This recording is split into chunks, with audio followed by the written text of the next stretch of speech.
इन हदीस जे इन लफ्ज़न में तव्हांखे ख़बर लगंदी त सच्चो आशिक चइबो कंहिंखे आहे। तव्हां हलवाई आशिक ॾिठा आहिनि, मसनूई आशिक ॾिठा आहिनि, नचण वारा आशिक ॾिठा आहिनि, पर सच्चे आशिक जी सुञाण बि कयो। अज हिकिड़ो मेयार ऐं पैमानो समझी छॾियो त सोने मोहम्मद जो सच्चो आशिक चइबो कंहिंखे आहे। असांखे नबी सही सां मुहब्बत ईअं करणी आहे जीअं सिद्दीक़ अकबर कई आहे। नबी सही सां मुहब्बत जी आला मिसाल सोहणो सिद्दीक़ आहे। हिकु आहे नबी सही जी ज़ात सां मुहब्बत, ॿियो आहे नबी सही जी शरीयत सां मुहब्बत।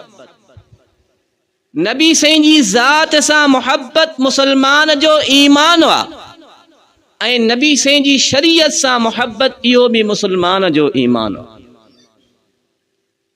हिकिड़े शख्स खे नबी सही जी शरीयत पसंद न हुजे, छड़ो नबी सही जी ज़ात सां मुहब्बत हुजेसि त उन जो ईमान भी कम जो न आहे। चए मां आशिक रसूल आहे, नबी सही जे लाइ जान ॾेई छॾींदुसि पर नमाज न पढ़ंदुसि। नबी सही जे लाइ जान ॾेई छॾींदुसि पर ॾाढ़ी न रखंदुसि।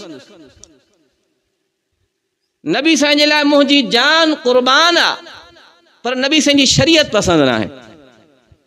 इन जो ईमान कंहिं कम जो आहे? कंहिं कम जो न। ऐं ॿियो शख्स जंहिंखे नबी सही जी शरीयत सां मुहब्बत हुजे, नबी सही जे नज़रिए सां मुहब्बत हुजे, नबी सही जी सोच ऐं अक़ीदे सां मुहब्बत हुजे, पर नबी सही जी ज़ात जी उन जे दिल में अहमियत न हुजेसि, उन जो ईमान भी कंहिं कम जो न। कुरान के मने तो, नमाजूं पढ़े तो, पर नबी सही जी ज़ात अक़दस सां उन्हीं खे काई लगाव ना है, काई मोहब्बत ना है, त अहिड़े शख्स जे ईमान जी भी काई लोड़ न है। सोने सिद्दीक़ नबी सही जी ज़ात सां भी मोहब्बत कई आहे, नबी सही जे नज़रिए ऐं शरीयत सां भी मोहब्बत कई। जॾहिं नबी अलैहिस्सलातु वस्सलाम पैदा थिया, दुनिया में आया, हिकिड़ी लौंडी पंहिंजे सरदार अबू लहब के अची पैगाम ॾिनो त अब्दुल्लाह जे घर पुटु ॼायो आहे। अबू लहब केरा? नबी सही जो चाचो आहे। जॾहिं इहा ख़ुशख़बरी अबू लहब के उन जी लौंडी अची ॿुधाई त अबू लहब के नबी सही जी ज़ात सां मुहब्बत हुई, नबी सही जी पैदाइश जी खुशी अबू लहब के हुई, पर जॾहिं नबी सही कलमे जी दावत ॾिनी, सब खां पहिरियां मुखालिफ़त करण वारो अबू लहब। ज़ात सां मुहब्बत हुई, खुशी में पंहिंजी उन लौंडी के आज़ाद करे छॾे, जंहिं लौंडी अची करे नबी सही जी पैदाइश जी मीलाद जी ख़ुशख़बरी ॿुधाई, उनखे आज़ाद करे छॾे। मतलब त सिर्फ ज़ात सां मुहब्बत करणु काफ़ी न आहे, नबी सही जी सोच, नबी सही जो नज़रियो, नबी सही जी फिक्र, नबी सही जी शरीयत सां मुहब्बत करणु भी ज़रूरी आहे।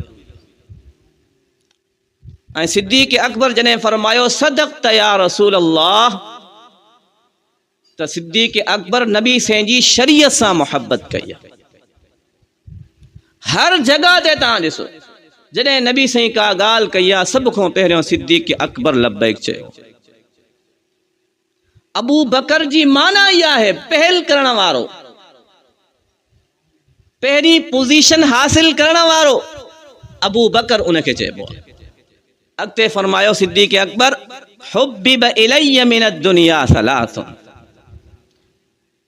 मूंखे भी दुनिया जूं 3 शयूं पसंद आहिनि। कहिड़ियूं? अन नज़रु इला वजहि रसूलिल्लाहि सल्लल्लाहु, दुनिया जी पहिरीं शइ सिद्दीक़ अकबर खे छा पसंद आहे? त मां नबी अलैहिस्सलातु वस्सलाम जे चेहरे मुबारक जी ज़ियारत कंदो रहां। या नबी सही जी ज़ात सां मुहब्बत। एक मानू नबी सही जे चेहरे मुबारक के मुहब्बत जी निगाह सां ॾिसंदे चए सदक़त या रसूल अल्लाह, इन इश्क ए मोहब्बत जो मंजर छा होंदो। नबी साईं जे चेहरे जी ज़ियारत करणु हज़रत सिद्दीक़ अकबर जी दुनिया जो एक ख़ास मक़सद ऐं ख़्वाहिश आहे। पहिरीं ख़्वाहिश दुनिया जी त मां सिर्फ़ सोहणे मोहम्मद जे चेहरे मुबारक जो दीदार सदक़त या रसूल अल्लाह। नबी साईं जी शरीयत सां मोहब्बत, अन नज़रु इला वजहि रसूलिल्लाह, नबी साईं जी ज़ात सां मोहब्बत। अॻिते सिद्दीक़ अकबर फरमायो मुंहिंजी दुनिया में ॿी जेकी शइ पसंदि आहे उहा छा आहे? फरमाए व इन्फाक़ माली अला रसूलिल्लाह सल्लल्लाहु अलैहि वसल्लम। मुंहिंजी दुनिया जी ॿी पसंदीदा शइ इहा आहे त मुंहिंजी मिल्कियत हुजे सोणे मोहम्मद जे क़दमनि ते क़ुर्बान हुजे। मुंहिंजी मिल्कियत, मुंहिंजो माल, मुंहिंजी कुल कमाई सोणे मोहम्मद जी जूती जे मथां क़ुर्बान।